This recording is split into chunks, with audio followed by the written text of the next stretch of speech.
we're speaking about how important it is to say Pesukei Zimra. The question is, what happens if a person comes late to synagogue? He's not able to say all the Pesukei Zimra and at the same time also catch the Amidah. Praying with the Minyan is a very, very important mitzvah. A person's zichut, his chances of getting answered are up raised higher when a person prays with the Minyan. But praying with the Minyan means to pray with the Minyan, the Amidah.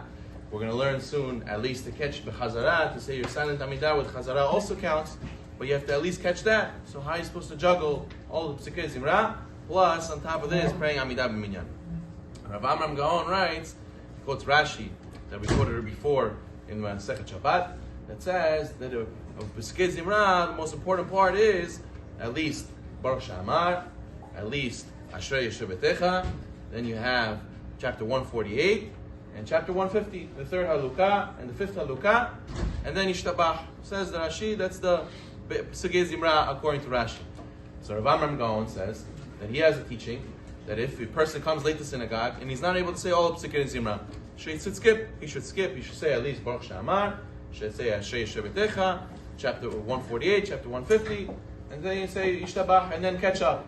If the Rosh writes, if a person doesn't even have time for that, at least you say Baruch She'amar, Ashrei Yishtabach. At least that. We know Ashrei is the most praiseworthy part, the most important part of the Pesukei Zimra. If a person doesn't even have time for that, he should just say Baruch She'amar, Yishtabach, skip, and go as fast as he can all the way to the Amidah.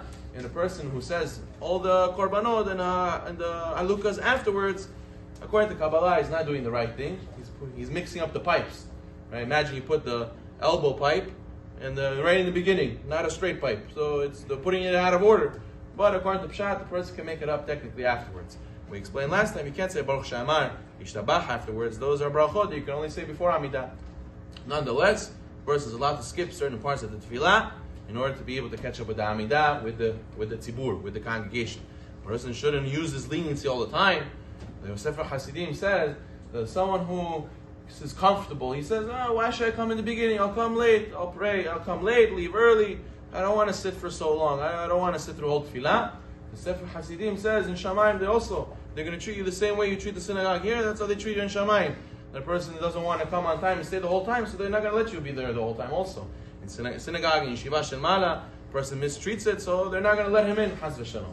So the person has to treat HaKadosh Baruch Hu's house with respect. If he wants to be there from the beginning to the end, he wants to be there on time for the wedding, he wants to be there on time for the Yeshvo, he should be there on time for the tefillah also. And then be able to say all the Pesukei Zimra. But if a person needs to skip, he can skip. The Mishnah Berurah, this is what Shulchan Aruch says, Siman Nun Bet. The Mishnah Berurah says in Siman Nun Bet also, that if you come so late and you want to skip Birkot HaShachar also, you're allowed to, but don't skip Anit Tadayim, don't skip Elokai Neshama, and don't skip Birkot HaTorah. Why? Because first of all, you have to be able to pray, you have to say Birkot HaTorah, you say a lot of Pesukim from the Torah, and on top of that, you won't be able to say them afterwards. Elokai Neshama, you already said in Amidah, Mechayem Etim, so you gave thanks to Hashem, they gave your Neshama back. And Birkot HaTorah, you already fulfilled it through the Birkot Shema. The Birkot Shema counts as Birkot HaTorah, so you won't be able to say it afterwards. So Mishnah Berurah says, at least, you should say Elokai Neshama, Elokai Neshama, Birkot HaTorah, put on talit, put on tefillin, say Baruch She'amar, Ashrei, say Yishtabach, and then catch up with Amidah. There's a story that we have to, Parshat Lech Lecha is coming.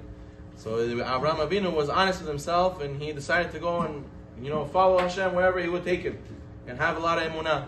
I remember when I was younger, I wanted to be a doctor.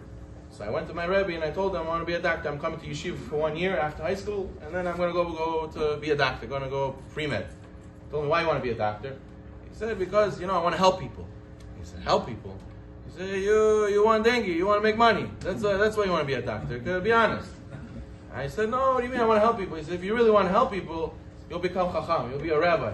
And then the Sephardic community needs more rabbis, you'll be a rabbi, and that way you really will help people. That's the honest truth.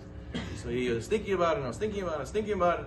And he said, you know what, okay, fine, I agree. So then I told my family, I'm not going to pre-med, I'm not going here, I'm not going there, I'm going to go to yeshiva. One more year, became kol, eventually decided I want to be a rabbi.